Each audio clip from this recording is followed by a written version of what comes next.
Fishy Smell. A few years ago, when I was still a student, I went on a road trip with a friend of mine. We had just finished our exams and were in search of a little excitement and adventure. My friend brought his pet dog along on the journey to keep us company.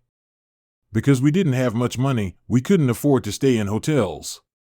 Instead, we just stopped by the side of the road and slept in the car. One evening, as it was growing dark, we came across a small seaside village. It was located on the coast, at the base of a mountain. We were running low on fuel, so we drove around, looking for a place to fill up the tank.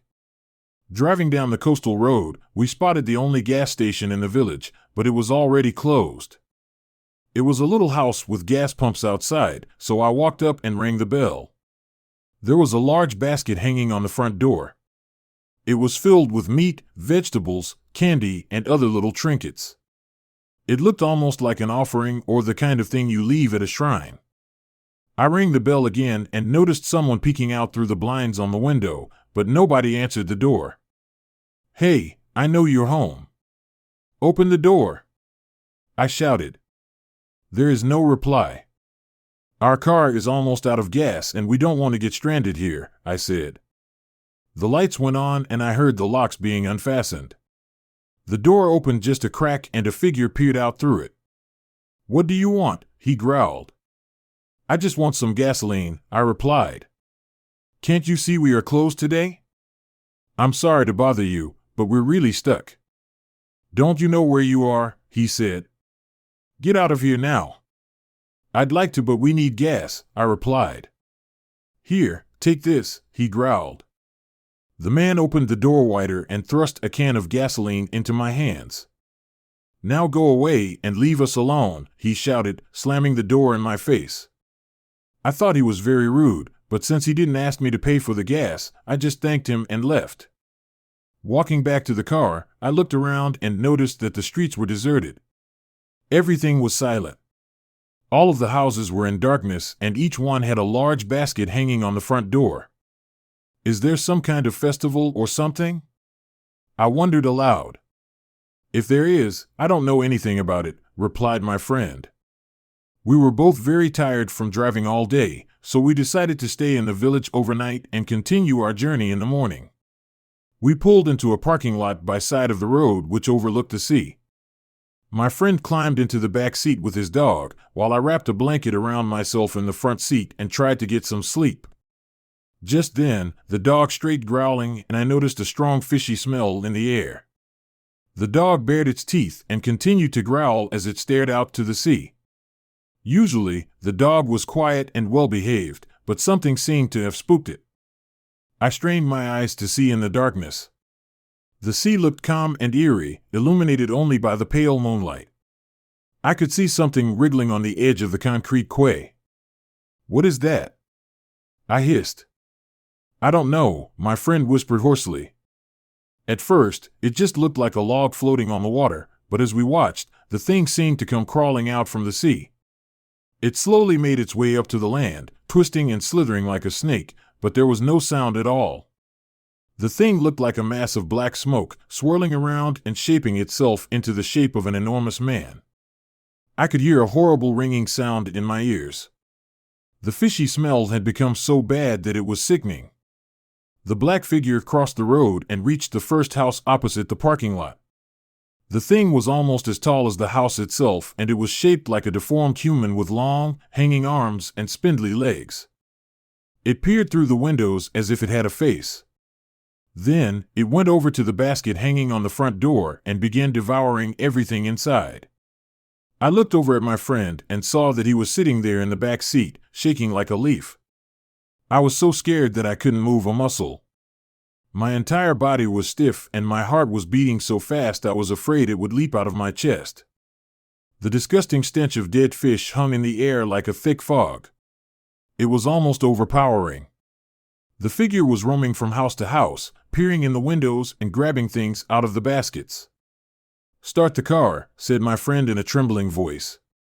As soon as I turned the key in the ignition and the engine started, the black figure turned around slowly and stared directly at us. Then, the thing started moving towards us. I floored the accelerator and peeled out of the parking lot. The dog began barking like crazy in the back seat. My friend was screaming at me. I didn't dare to look back. We just drove as fast as we could until we were out of the village and on the way to the next town. When we ran out of gas, I grabbed the can of gasoline, quickly filled up the tank, and just kept going. By morning, we were exhausted, but we had left the village and its strange inhabitants far behind. When we got home a few days later, I told my parents about the frightening experience. My mother said she vaguely remembered legends she had heard when she was a young girl about a small fishing village on the coast. She said the village was cursed and it was plagued by some kind of supernatural creature or demon. On the same day, every year something would rise out of the sea and attack the villagers, tearing them apart and devouring them. To protect themselves, they would lock their doors at night and leave offerings outside their homes to ward off the creature. Ever since then, I keep away from the sea. There's something about the smell of fish that strikes fear into my heart and makes me involuntarily tremble and shake like a leaf. Getting old. When I was in university, I wanted to make a little extra money during the summer, so I got a job working for a courier company. One day, I had to deliver some luggage to a man named Mr. Yamaguchi. His apartment was on the 12th floor of a tall building. I was in a rush because I wanted to get home early that day. I took the elevator to the 12th floor and managed to deliver the luggage to Mr. Yamaguchi safely. He even gave me a big tip. As I was leaving, I happened to notice that there was a note on the door of the apartment next to Mr. Yamaguchi's. It read, "Old man with bad legs. Can't go down to throw away trash. Could someone please help me?" I hesitated for a moment. Although I wanted to go home early, my mother always taught me to help people in need. I rang the doorbell and waited. The door was immediately opened by an old man who must have been at least 80 years of age. "I saw your note," I said. "Thank you so much, young man," he replied with a smile. "Getting old is a terrible thing. Especially when you're alone. Just wait a moment and I'll get it for you." He went back into his apartment and rummaged around. A few minutes later, the old man emerged and handed me a small cardboard box that was sealed with duct tape. It felt unnaturally heavy. "Yes, getting old is very hard," he continued. "Some days you feel you would be better off dead." I didn't want to get into an awkward conversation with the old guy, so I just replied, "No problem. I'll throw this away for you." I turned to leave, but the old man followed me out to the elevator. "Thank you so much for doing this," he muttered. "Sorry to bother you. It was very nice to meet you." "Yeah, see you later," I replied as I jabbed the button for the ground floor. The doors closed and the elevator descended. The box was so heavy, I wondered what could be inside. Then, I thought about the old man. Were his legs really so bad that he couldn't use the elevator? Perhaps he was just lonely and wanted somebody to talk to. Suddenly, the box was ripped out of my hands. It hit the ceiling of the elevator with a loud metallic clang. The elevator ground to a halt between the 6th and 7th floors. The box fell back down to the floor with a heavy thud. I was so shocked, I didn't know what to do. I noticed a long, thin metal wire. It led out of the box and through the crack in the elevator doors. After opening the box with my penknife, I was surprised to find that all it contained was a heavy concrete block with piano wire wrapped around it. I wanted to ask the old man what was going on, so I pressed the button for the 12th floor. When the elevator stopped and the doors opened, I gasped in horror. Then, I took out my cell phone, called the police immediately, and waited for them to come. The old man had wrapped the other end of the piano wire around his neck. His body was lying in front of the elevator in a pool of blood. His head had rolled over and come to a rest at his apartment door. Monkey dream. This is the story of a dream. You know the kind of dream where you suddenly become aware that you are dreaming. That was the kind of dream it was. I was all alone, standing on the platform of a deserted, dimly lit railway station. Wow, what a boring dream, I thought to myself. Just then, I heard an announcement come over the loudspeaker. A dull, monotonous voice was saying, "The train will be arriving shortly. If you get on board, you will experience something very scary." Soon after this cryptic announcement, the train pulled into the station. However, it wasn't really a train. It looked more like the kind of train you see at amusement parks, like a roller coaster or the monkey train they have at the zoo. There were a few men and women sitting in the cars, and their faces were very pale. What a weird dream, I thought, but I was curious about the announcement I had heard. Would I really see something scary? What would it be? I decided to get on the train and find out. After all, how scary could it be if I was aware that I was just dreaming? I sat down in the third car from the back. The air around me felt uncomfortably warm. Everything seemed so realistic that I began to wonder if I actually was dreaming. "The train is now departing," said the announcement. As the train began to move, my heart was pounding with anticipation and anxiety. I wondered what was going to happen. Soon after the train left the platform, we entered a tunnel that was illuminated by an eerie purple light. "I've seen this tunnel before," I said to myself. It was the tunnel from a ghost train ride at an amusement park I used to visit as a kid. That's why I was dreaming about this weird monkey train. I was just remembering all the haunted house rides from my childhood. This isn't anything to be scared of, I told myself. Just then, there was another announcement. "Next stop, Aikzukuri. Aikzukuri is next." Aikzukuri? I thought. That's not a station, it's a rare Japanese dish. A skillful Japanese chef can cut up a fish and cook it in such a way that it's still alive when they serve it to you. The poor fish lies on your plate, gasping for air while you eat it. It's grotesque, but in Japan, it's considered a delicacy. I was still thinking about it when I heard a loud, piercing scream coming from behind me. I turned around and saw 4 hunchback midgets, dressed in rags. They were surrounding the man in the last seat. As I looked closer, I saw that the midgets were wearing monkey masks and brandishing large, sharp knives. Right before my eyes, they began cutting the man into pieces. They were preparing him just like a chef prepares aikzukuri. An overpowering stench filled the air and the man kept screaming and screaming as they pulled his bloody organs out of his body and scattered them all around the train car. I noticed a sickly-looking woman with long hair sitting directly behind me. When the screaming started, she began to panic, but only for a moment. Then, she just became silent and faced the front, as if nothing was going on.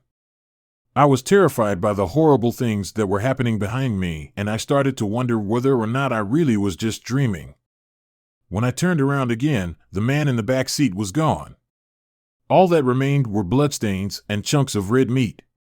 The woman behind me was still staring straight ahead, her face expressionless. "Next stop, scooping," the announcement said. "Scooping is next." This time, 2 of the monkey-faced midgets appeared, carrying spoons with serrated edges. They began to scoop out the eyes of the woman behind me. Up until now, she had been expressionless, but the pain twisted her face in a look of horror. She began shrieking so loudly that I thought my eardrums would burst. Her eyeballs flew out of their sockets. The stench of blood and sweat was unbearable. I was bent over, shivering in fear. This was my cue to leave. I couldn't take any more of this. "Wake up," I told myself. "I have to get out of here. Please, wake up." Then, a horrible thought struck me. Judging by how things had been going, I was the next in line. "Next stop, minced meat," came the announcement. "Minced meat is next." I felt sick. It wasn't hard to imagine what was going to happen next. I concentrated as hard as I could, trying desperately to force myself to wake up from the dream. "Come on. Wake up," I told myself. "It's just a dream. Wake up. Wake up." Suddenly, I heard a loud, metallic whirring noise. It sounded like a grinding machine. This time, the 2 midgets were sitting on my knees. They were holding a strange-looking contraption that I assumed was a mincing machine. I was terrified. "It's all just a horrible dream." Wake up! Wake up! I closed my eyes and prayed as hard as I could. For the love of God, please wake up. The sound was getting closer and closer. I could feel the wind from the machine on my face. I was sure there was no hope for me. It was over. I was a goner for sure.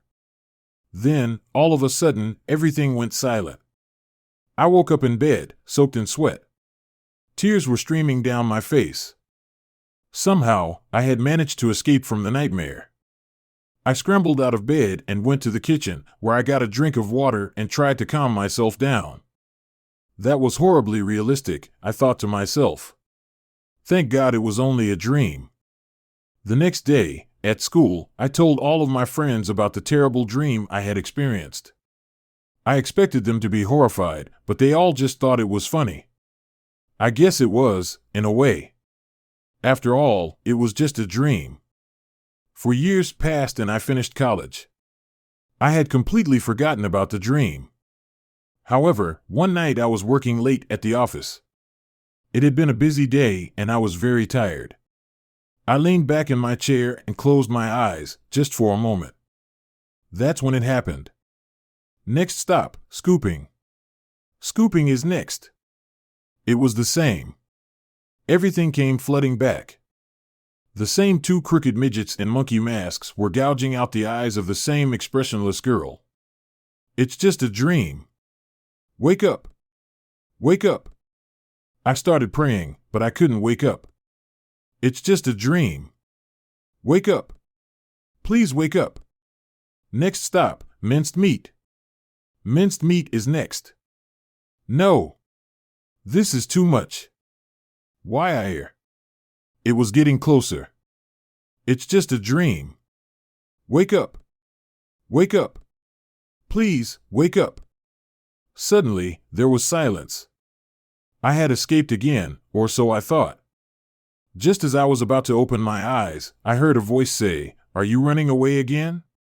The next time we come for you will be the last." I opened my eyes and this time I was really awake and in my room. But the announcement I heard definitely wasn't in the dream. I heard it here, in the real world. I know that I did. There's no mistake about it. Why me? What have I done to deserve this? I haven't had the dream since then, but I know that the next time I have that dream, I will die. It will probably be from a heart attack or something else like that. In this world, it might seem like a heart attack, but in the other world, I know, I'll be minced meat. Night Owl. When Ryoko went to university, she moved into a dorm on campus. That was how she met Yuki, a 20-year-old woman who she was sharing the room with. Yuki was a very strange person, kind of like a shadow. She didn't speak very much, never smiled, and always kept to herself. There was a rumor going around that she had lost her boyfriend a few years before. Late one night, she heard Yuki getting out of bed and leaving the room. At first, Ryoko thought she was just going to the toilet and didn't really pay any attention.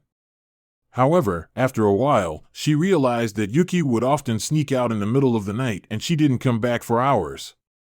Gradually, Ryoko became very suspicious. One night, Ryoko decided to try and find out what was going on with her strange roommate. She pretended to be asleep and waited for Yuki to go out. As usual, Yuki got out of bed and quietly left the room. Ryoko waited a minute and then followed her, keeping in the shadows so as not to be noticed.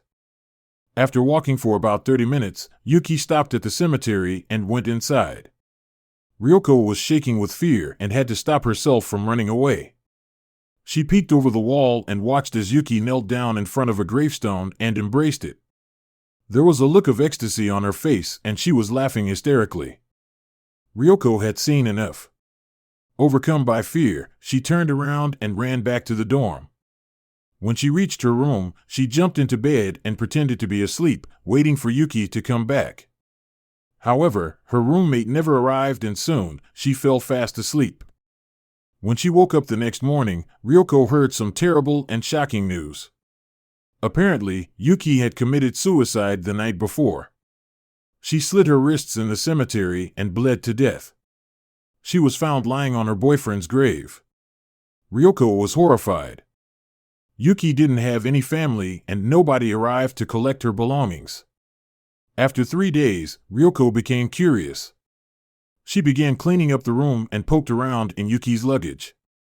She found a diary and flicked through the pages. When she came to the final page, she froze. There, in blood-red letters, were the words, "I know you saw. Psychiatrist." I'm a psychiatrist by profession and, over the course of my career, I have dealt with many people who have strange and unusual problems. However, one case in particular disturbed me more than any other. There was a family of 3 who lived next door to me. They were a married couple in their 60s and they had a son who was about 30 years old. The son was what we call in Japan a hikikomori. Somebody who is introverted, reclusive, and isolated. Someone who has withdrawn from social contact. We never saw the son. People who are hikikomori usually lock themselves away in their rooms and avoid others. I didn't hear about his condition directly from his parents. I assumed they didn't want to discuss it. In Japan, people are very concerned about appearances and having a son who is hikikomori is an embarrassment. As the days passed, their son went out less and less. Eventually, he never came out of the house at all. Every night, from his bedroom window, the furious voice of his mother could be heard screaming and shouting at him. Whenever I met the poor woman, she smiled and said hello, but the strain was showing in her face. She became pale and haggard. It had been almost 6 years since anyone had seen the son. One day, the father knocked on my door and asked me to come to his house.